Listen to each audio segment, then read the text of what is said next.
বাংলাদেশে বিশাল তোড়জোড় চলছে নজরদারি। এবার শুধুমাত্র জলপথে নয়, আকাশপথেও পাহারা দেওয়া হবে। নৌবাহিনীর 17টি যুদ্ধ জাহাজ বাংলাদেশের 9টি জেলায় মোতায়েন করা হয়েছে। চীনের কাছ থেকে যুদ্ধ বিমান কেন কিনতে চায় অন্তর্বর্তী সরকার? চীনের সাথে মিত্রতা ভারতের জন্য চাপ বাড়ালো। বাংলাদেশ এখন আর কারো ছায়ায় হাঁটে না, নিজের আলোয় পথ দেখায়, আর এই আলোয় ওদের চোখে লাগে। বাংলাদেশের এগিয়ে যাওয়া যেন কিছুতেই মানতে পারছে না নরেন্দ্র মোদীর ভারত। বাংলাদেশ কি করবে, কি কিনবে, কার জন্য কিনবে, কেন কিনবে, এই প্রশ্নের জবাব বাংলাদেশ অন্য কাউকে দিতে বাধ্য নয়। ভারত রাফাল কিনছে নাকি চাঁদে যাচ্ছে তা নিয়ে আমাদের মাথা ব্যথা না থাকলেও বাংলাদেশের অভ্যন্তরীণ সব বিষয়ে ভারত নাক গলায়। বাংলাদেশ চীন থেকে যুদ্ধবিমান ক্রয় করছে, এটা মোটেও আন্তর্জাতিক মহলকে ভাবাচ্ছে না, ভাবাচ্ছে শুধু ভারতকে।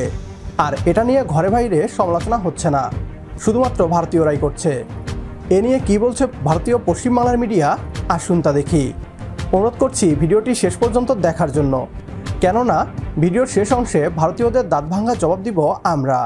ইলিশ বাঁচাতে যুদ্ধ জাহাজ মোতায়েন করল বাংলাদেশের অন্তর্বর্তী সরকার। শুধু যুদ্ধ জাহাজই নয়, ইলিশ চুরি রুখতে আকাশপথেও নজরদারির ব্যবস্থা করেছে তারা। বাংলাদেশের বিভিন্ন নদী এবং উপকূল সংলগ্ন বঙ্গোপসাগরে নিজস্ব জলসীমার মধ্যে আকাশপথে নজরদারির জন্য মোতায়েন হয়েছে ড্রোন এবং হেলিকপ্টারও। প্রজননের মরশুমে বাংলাদেশে 4 অক্টোবর থেকে ইলিশ ধরার ওপর নিষেধাজ্ঞা জারি হয়েছে। 3 সপ্তাহ ধরে চলা এই নিষেধাজ্ঞা শেষ হচ্ছে আগামী 25 অক্টোবর। বাংলাদেশের মৎস্য মন্ত্রকের এক মুখপাত্র বলেছেন, সরকারি নির্দেশ অনুসারে শুক্রবার মধ্যরাত থেকে নিয়মিত অভিযান এবং টহলের পাশাপাশি ড্রোনের মাধ্যমে নজরদারি শুরু হয়েছে। 25 অক্টোবর মধ্যরাত পর্যন্ত এই নজরদারি চলবে। নৌবাহিনীর 17টি যুদ্ধ জাহাজ বাংলাদেশের 9টি জেলায় মোতায়েন করা হয়েছে। অভিযানে চাঁদপুর, কক্সবাজার, খুলনা, বাগেরহাট, পিরোজপুর, বরগুনা, বরিশাল ও পটুয়াখালী সহ উপকূলীয় অঞ্চলগুলিতে বিশেষ নজরদারি চালানো হচ্ছে।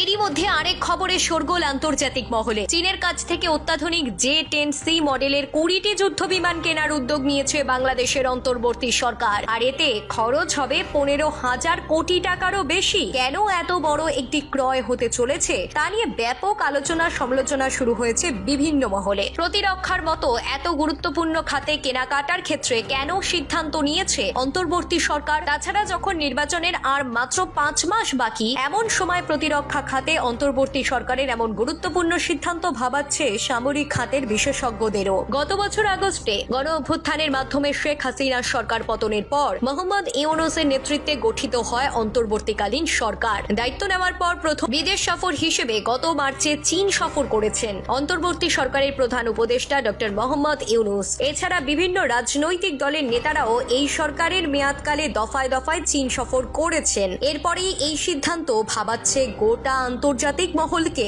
ব্যুরো রিপোর্ট, প্রথম কলকাতা। স্বাধীনতার পর বিগত 57 বছর ধরে বাংলাদেশের সরকারগুলোর ইচ্ছা থাকা সত্ত্বেও শুধুমাত্র ভারতীয় চাপের কারণে নিজেদের সামরিক বাহিনীর তেমন কোনো উন্নতি করতে পারেনি বাংলাদেশ। এখন যখন বর্তমানে সরকার উদ্যোগ নিয়েছেন, ভারতের মিডিয়ার মাথা ব্যথা ঠিক তখনই শুরু হয়েছে। মাত্র কদিন আগেই রাশিয়া থেকে নতুন করে 6টি S-400 মিসাইল ব্যবস্থা ক্রয় করার চুক্তি করেছে ভারত। তখন এ নিয়ে না পাকিস্তান, না চীন, না বাংলাদেশ কেউ কোনো প্রতিক্রিয়া দেখায়নি, কারণ ভারতীয় নিরাপত্তা ব্যবস্থার মধ্যে অন্য কারো নাক গলানোর দরকার নেই। অথচ বাংলাদেশ যখন নিজেদের সামরিক শক্তি বৃদ্ধি করছে, তখন সেটা ভারতীয়রা কিছুতেই মানতে পারছে না। বঙ্গোপসাগরকে সেন্টার ধরে আমাদের তো আরও প্রতিবেশী দেশ আছে, মিয়ানমার, নেপাল, ভুটান, শ্রীলঙ্কা। তারা তো কোনো টু শব্দও করল না। ভারতের সরকার এবং তাদের জনগণের মনোভাব আসলেই পরিষ্কার যে তারা উপমহাদেশকে নিজেদের গুন্ডামি মাস্তানি করার জায়গা মনে করে। তাদের স্পষ্ট করে বলতে চাই, দাদাগিরি ছেড়ে কথা বললে বলো, তা না হলে তোমাদের সাথে কোনো সম্পর্ক রাখার দরকার আমরা মনে করি না। এটাই বাংলাদেশের মানুষের মনের কথা, প্রতিটি দেশপ্রেমিক নাগরিকের কথা। নিজেদের স্বাধীনতা, সার্বভৌমত্ব, অখণ্ডতা, জাতীয় স্বার্থ এবং জাতীয় নিরাপত্তার প্রশ্নে বাংলাদেশ কোনো প্রতিবেশীকে জবাব দিবে না। একমত হলে কমেন্ট বক্সে ইয়েস লিখে জানিয়ে দিন আমাদের। সেই সাথে ভিডিও শেয়ার করে দেখার সুযোগ করে দিন আপনার বন্ধুদের। পরবর্তী ভিডিও দেখার আমন্ত্রণ জানিয়ে বিদায় নিচ্ছি আজ। আল্লাহ হাফেজ।